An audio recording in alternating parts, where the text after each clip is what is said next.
Dan Brown, the Toy and Plastic Brick Museum in Bellaire, Ohio. You're currently standing in the Coolsville room, which is the Scooby-Doo room. And basically we have all kinds of different models in here. We have Pinocchio, that he's actually a model that came from the Eastern European bloc. We have Spider-Man life-size, of course, which has been a big hit. We've had him at many, many shows and events. We've got the little mini Spider-Man. He's been really cute. Everyone loves him. We've got Harry Potter, of course. Harry Potter is a mosaic, which is an interesting mosaic. It's actually a studs up instead of a studs out. So it doesn't look that great when you're looking at it here, but when you see it through the camera, it's going to look really nice.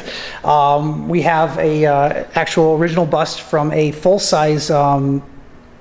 Mm-hmm. Somebody tried to repair him, cut him in half, and didn't work out so well. So we ended up with the top end of him. So that's not actually a bust. That's actually that is a full-size Hagrid. That just we've got the top. Had a little surgery done. A little surgery, didn't quite go as well as planned. But we got a couple of different variations of them. Gary the snail, of course.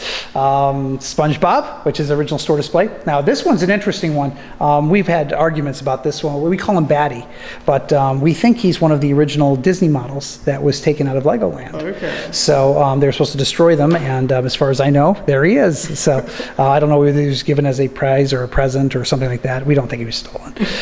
But he kind of showed up on eBay, and we turned around and snagged him quick, because that was before they had the Disney license. And I don't know if you remember, but Disney and Lego had a little bit of a tiff going on about some Lego models that were at Legoland that were Disney themed. Oh, so they had some issues with that then before they had the whole connection there. We believe so. Of course, you know, the custom built the Scooby-Doo gang, Scooby-Doo himself. Lots of trials and tribulations to get that Scooby-Doo here. We sent a crew down to pick him up, and they got stopped at the border.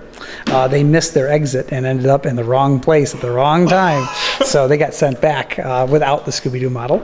And then we finally had them pick it up and get him back here. So we were very pleased that Scooby-Doo was able to find his home once again in Bellaire, Ohio. Mm-hmm. The Dora Diego and Boots. Of course, you know, they have, any museum has to have a Dora Diego and a Boots, and if you don't, you're not an official museum. Oh yeah, that's just like a rule for all museums. You must have Dora Diego and Boots. Then we got the themed build things on either side. We actually have a little playhouse here where we turn around and have like plays and other things done. Okay. So, you know, they every once in a while we'll have a troupe come in and do whatever they want to do, and they'll come in and do like plays for the kids and scare the crap out of them. It's great. They'll pop up out of there. They think it's just a room, and then all of a sudden you got people in like outfits that pop up.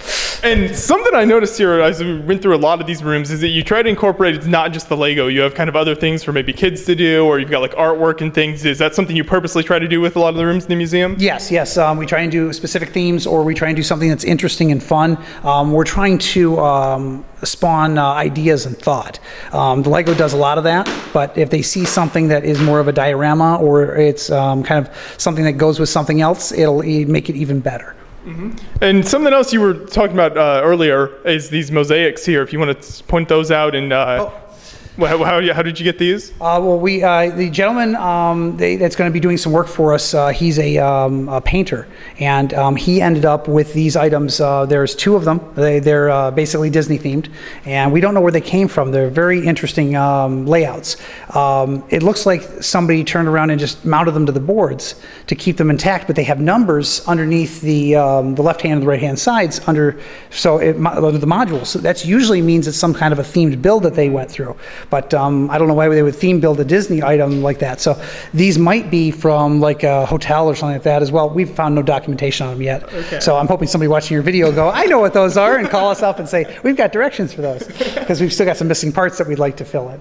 Yeah, I can imagine it might be kind of hard to find, especially with all the models you've got in the museum here, finding records of when a lot of this was built and stuff is probably pretty hard for you guys. Next to impossible. Yeah. Sometimes we'll have a good theme, or there'll be multiple of them out there, or somebody will have gotten them from an ex-Lego employee or something like that, so they know the background on them. Other times it's just a crapshoot. We basically try and find what we find, and if we can get something that has some history to it, wonderful. If we can't, then we try and find the history and bug people and call Lego and watch them say, don't call us anymore. Things like that. Mm-hmm. Well, this is a really cool room. I think you set this up really nice. Thanks for showing it to us. Thank you.